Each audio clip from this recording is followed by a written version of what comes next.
আসসালামু আলাইকুম রহমতুল্লাহি ওয়াবারাকাতুহ। এরপরে আপনার এর মধ্যে একটা গুরুত্বপূর্ণ ঘটনা ঘটে গেছে। সেটা হলো আপনার এই যখন বিজয় শেষ, তখন এমন সময়ে সাল্লাম বিন মেশকাম নামক এক লোক বনু নজিরের, তার স্ত্রী জয়নব বিনতে হারেস কি করছে, শুনছে যে নবী সাল্লাল্লাহু আলাইহি ওয়াসাল্লাম রানের গোশত পছন্দ করেন। এই জন্য একেবারে ছাগলের রান ভালো করে কাবাব বানাই নবী সাল্লাল্লাহু আলাইহি ওয়াসাল্লামের জন্য পাঠাইছে। কিন্তু পাঠানোর মধ্যে রানের ভিতরে বিষ মিশ্রিত করে দিয়ে দিচ্ছে। কি কঠিন ষড়যন্ত্র দেখেন, যে বিজয় শেষ, সবকিছু শেষ, এখন এই রানের গোশত পাঠাইছে একবারে বড় আকারে, সুন্দর করে, আকর্ষণীয় করে, কিন্তু এর মধ্যে বিষ মিশ্রিত করে, এমন ভাবে মিশ্রিত করছে যে বুঝার বা দেখার কোনো উপায় নাই। এরপরে একজন সাহাবী আপনার বিশর বিন মুরুর রাদিয়াল্লাহু তাআলা আনহু, তিনি খেয়ে ফেলছেন। খেয়ে তিনি শাহাদাত বরণ করছেন। তিনি কিন্তু এই গোশত খেয়ে তিনি শহীদ হয়ে গেছেন। আর নবী সাল্লাল্লাহু আলাইহি ওয়াসাল্লাম মুখে দিছেন, দেওয়ার পর উনি গিলেন নাই, ফেলে দিছেন।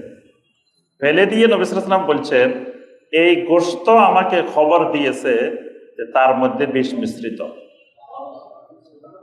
নবী সাল্লাল্লাহু আলাইহি ওয়াসাল্লাম আর খান নাই, না খেয়ে ফেলে দিয়েছেন। ফেলে দিয়ে বলছেন যে এই গোশতের মধ্যে বিষ মিশ্রিত, এবং এই গোশতই আমাকে বলে দিছে। এরপরে ওই মহিলাকে ডেকে আনা হয়েছে যে তুমি এখানে বিষ মিশ্রিত করছো কেন? মহিলা বলতেছে যে আমি আপনাকে পরীক্ষা করার জন্য, আমি জানি আল্লাহর নবী হইলে কখনো এই বিষ খাবে না, তিনি জেনে যাবেন, আর যদি আপনি আল্লাহর নবী না হন তাহলে আপনি খেয়ে ফেলবেন। এটা পরীক্ষা করার জন্যই আমি এই কাজটা করছি।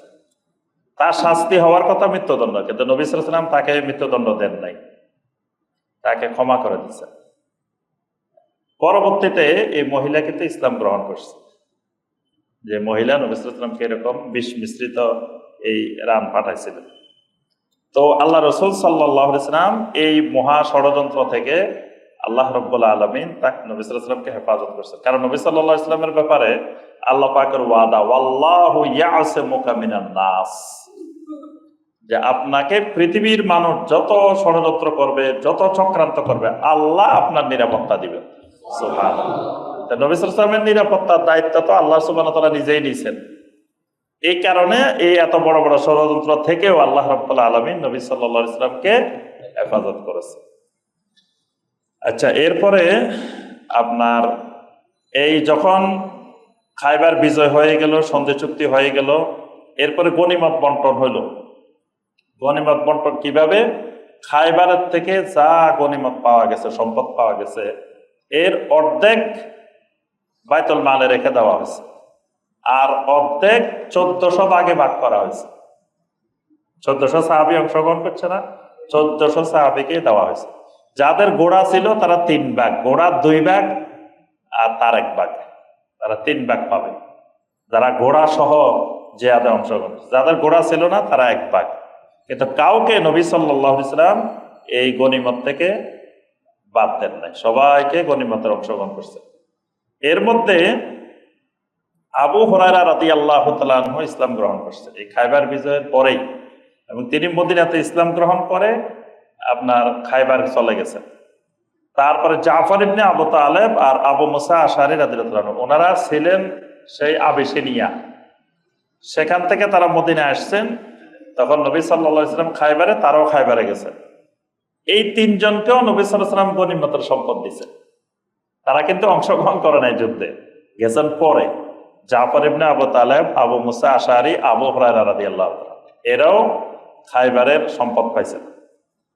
এরপরে নবী সাল্লাল্লাহু আলাইহি ওয়াসাল্লামের যখন খায়বারের অভিযান থেকে চলে আসতেছিলেন, এমন সময় রাস্তায় এক বেদুইনের সাথে নবী সাল্লাল্লাহু আলাইহি ওয়াসাল্লামের সাক্ষাৎ হয়েছে।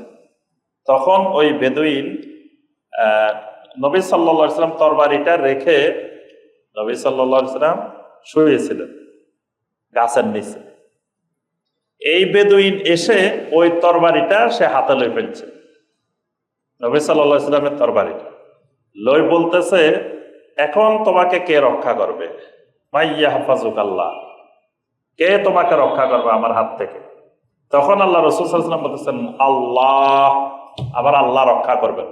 সাহাবায়ে কেরাম তাকে বারবার দমক দিতেছে, এই তুমি তরবারি রাখো, তরবারি রাখো, কিন্তু সে কোনো কথা শুনবে না, তরবারি তার হাতের মধ্যে। তো এখানে কয়েকটা রাওয়ায়াত আসছে। কোন রাওয়ায়াতে আসছে যে নবী সাল্লাল্লাহু আলাইহি ওয়াসাল্লাম যে সময় বলতেছিলেন আল্লাহ, সে সময় তার হাত থেকে তরবারি পড়ে গেছে। আর কোন কোন রাওয়ায়াতে আসছে যে নবী সাল্লাল্লাহু আলাইহি ওয়াসাল্লাম যখন বলতেছেন আমার আল্লাহ আমাকে রক্ষা করবেন, তখন সে ভয়ে থরথর করে কেঁপে সে নিজেই পড়ে গেছে তরবারি সহ। তখন এই তরবারি আবার নবী সাল্লাল্লাহু আলাইহি ওয়াসাল্লাম নিলেন। নেওয়ার পরে নবী সাল্লাল্লাহু আলাইহি ওয়াসাল্লাম বলেন, এবার বলো দেখি তোমাকে কে রক্ষা করবে, তোমাকে কে রক্ষা করবে আমার এই তরবারি থেকে? সে বলতেছে, আমাকে এখন আর কোনো রক্ষাকারী নেই, তবে আমাকে আপনি হত্যা করবেন না, আমি এখান থেকে গিয়ে আর কোনোদিন ইসলামের বিরুদ্ধে কোনো ষড়যন্ত্র করব না, আমি ইসলামের বিরুদ্ধে কিছু করব না, তবে আমাকে হত্যা করবেন না। নবী সাল্লাল্লাহু আলাইহি ওয়াসাল্লাম বললেন, ঠিক আছে, তোমাকে এই শর্তে ছেড়ে দেওয়া হলো, কোনোদিন ইসলামের বিরুদ্ধে কিছু করবে না। এই লোক এলাকায় গিয়ে সবাইকে বলছে যে এই ঘটনা ঘটছে। তখন সে তো ইসলাম গ্রহণ করছে, আরো এলাকার অনেক লোক ইসলাম গ্রহণ করছে। সুবহানাল্লাহ। আচ্ছা, এরপরে নবী সাল্লাল্লাহু আলাইহি ওয়াসাল্লাম মদিনা মুনাওয়ারায় ফিরে আসলেন।